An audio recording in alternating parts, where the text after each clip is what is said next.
আমি মনে করি আমার ক্ষেত্রে তিশা ছিল সেই ভালো অভিনয়শিল্পী যে আমাকে টেনে নিয়ে গেছে। এবং আমি তো আসলে সারা জীবন সিনেমা বানাতে চাইছি এরকমভাবে যে সিনেমাটা দেখে যেন মনে হয় ডায়েরি লিখছে কেউ।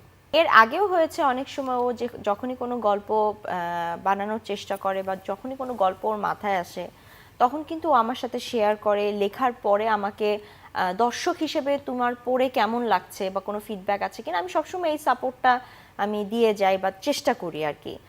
এই সময় আসলে এইবার আমার কাছে মনে হয়েছে যে এই গল্পটা তো আসলে এমন একটা গল্প, যেই এমন একটা রাস্তার গল্প যেই রাস্তা দিয়ে আমি এবং সরোয়ার হেঁটে যাচ্ছি, এবং এই রাস্তায় হেঁটে যাওয়া মানে হচ্ছে এই এক্সপিরিয়েন্সগুলো আমার জীবনে কিছুটা হলেও ঘটেছে।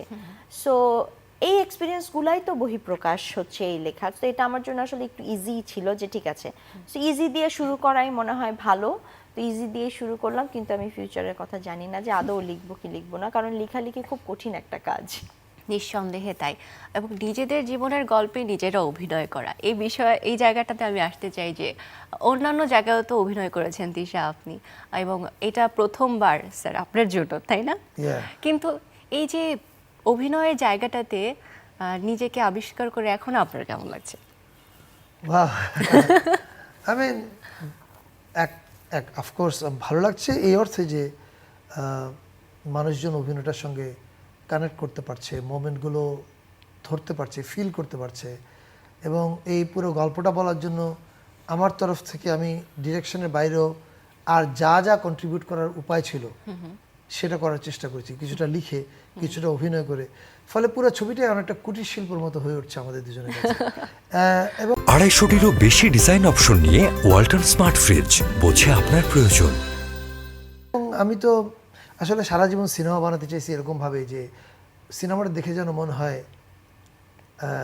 ডায়েরি লিখছে কেউ, যেন খুবই নিভৃতে নিজের ডায়েরিতে নিজের আনন্দের, বেদনার, বিব্রত হওয়ার গল্পগুলো, যেটা হয়তো ড্রয়িং রুমে বলবো না, কোনো বন্ধুকেও বলতে সংকোচ করব, কিন্তু নিজের ডায়েরির কাছে গিয়ে বলবো, সেরকমভাবেই ছবি বানাতে চেয়েছি সবসময়।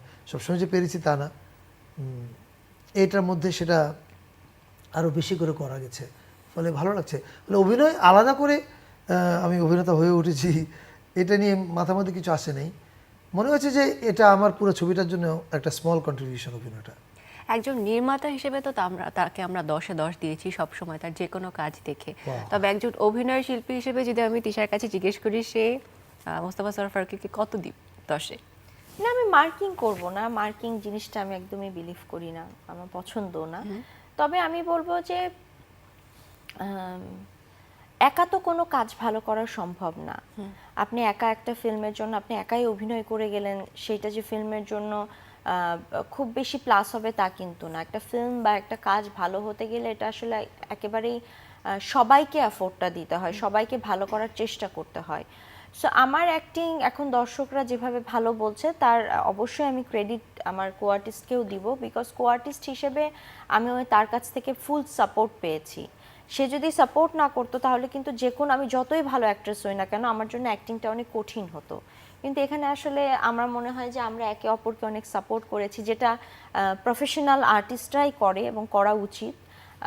সো সেই সাপোর্টটা আমি পেয়েছি। He is a very professional person, যদিও মেকআপ এবং গেটআপে অনেক সময় নিত, তারপরেও সেটা মেনে নিয়েছি।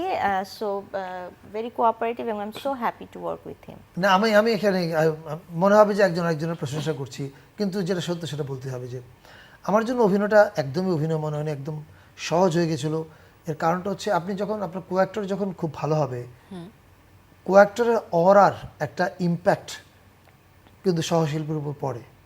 ভালো অভিনয়শিল্পী তার সহশিল্পীকে লিফট করে, টেনে নিয়ে যায়।